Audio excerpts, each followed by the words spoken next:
Hey everybody, so here's my blog where I'm going to talk about my big interview that I had yesterday with one of Argentina's Supreme Court justices, and it was awesome. It was really exciting. I found out from my friend um, Leo in London, who was helping me set up the interview. He was his former law student, and they're still really close.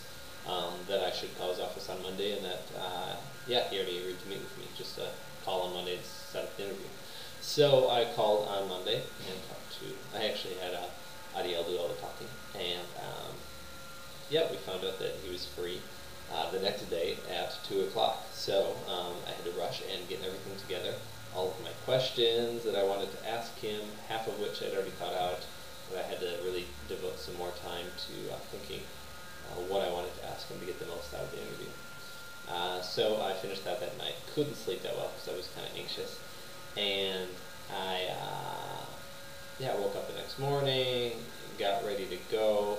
Leo told me not to dress too formally because he doesn't like all the pomp and circumstance of being a justice. So I wore some slacks and a dress shirt, but no tie or anything.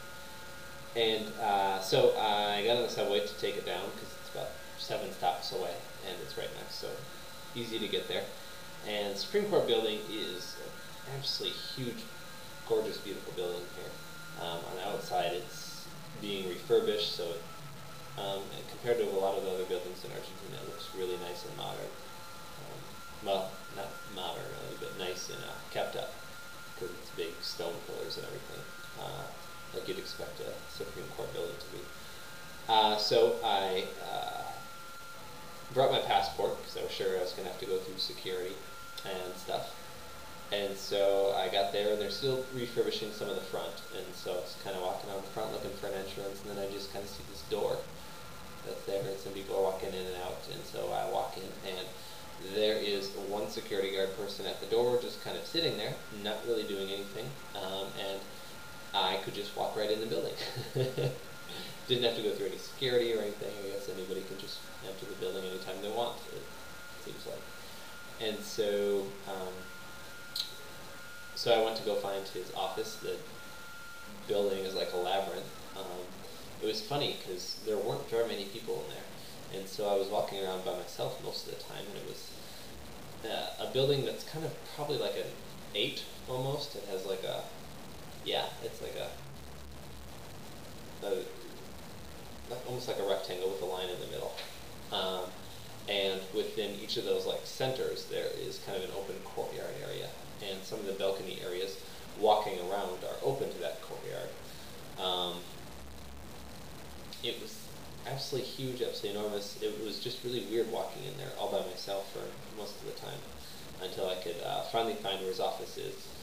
And what I noticed was every once in a while in the building there would be like one like security guard in a random place. And what I noticed then is that it's pretty clear to see that this is where their offices are, because each justice has one security guard posted outside their door.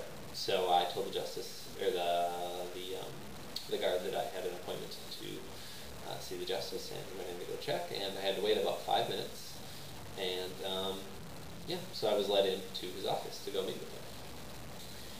And walk in, really nice, beautiful office, a lot of wood, very much like you'd expect, kind of a, almost like if you watch the justice shows, what a justice chambers or office looks like. Huge, huge, huge, huge, huge, huge office for him.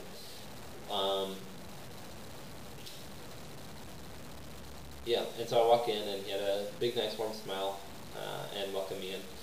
And I was nervous about whether I would be able to communicate too well with him, because Leo told me that if I brought a translator, he might not be willing to share as much or be as open with me. So one of the things I did to prepare ahead of time was to type up all my questions and have them in both English and Spanish in front of me, as just kind of a general guide. And what I actually did is I gave him the copy of the questions just to give him an idea, and I thought he might be able to do a good job of just kind of going through them, and if I had questions throughout, I would just ask them. And yeah, he was really nice, very sweet. I brought a recorder with to record our conversation conversation. It was about an hour long, and it was amazing. I asked I asked some questions that were actually very general, and the amount of depth that he would go into on each of the questions was amazing. And he really, yeah, he seemed like he really wanted to help me. He was very, very eager to help me. He was very nice, very funny, sweet man. Yeah, so the interview took about an hour long. The information that he gave me actually was absolutely invaluable to some of the stuff I need to write about. Because one of the things I'm interested in part of the case here, is whether the judiciary is a viable alternative for social movements. And the answer that I pretty much got was no. Is that unlike the United States, where sometimes social movements, if they're not happy with what legislators are doing, they can go to the courts and try to use the courts to change policy. But for most of what I got from him was that in Argentina, because of the way the Constitution is structured and because of the power of the legislative branches, the judicial branch is not very strong, it's not a very good place for social movements like gay and lesbian movements to go to when they're pressing for marriage. One of the things I haven't mentioned yet, and I don't want to mention it in like the title of the blog, I think, so people can search for that, is that the justice is gay. I found this out when I first got here, that Argentina had a gay Supreme Court justice. And I think that's why I got the interview with him, because he kind of wants to help out the movements and help out the rights. But I think his opinion was that the courts are not the place for it to go, and I don't think that they're going to make much movement there in Argentina. So, yeah, we talked for about an hour. I understood about 70% of what he had to say. I'm really glad I have a recording of it. I bought a digital sound recorder to bring with the interview. It was absolutely crystal clear, perfect, so I'm happy to go through it again. Yeah. Otherwise, pretty good. He smoked during the interview, one of these little tiny cigarettes. Yeah, he seemed very nice. He gave me his card at the end and told me I could email him if I had any more questions. So very, very cool, very nice. And I was really intimidated going in, but as the interview was going on, I could feel myself slowly loosening up and get more comfortable.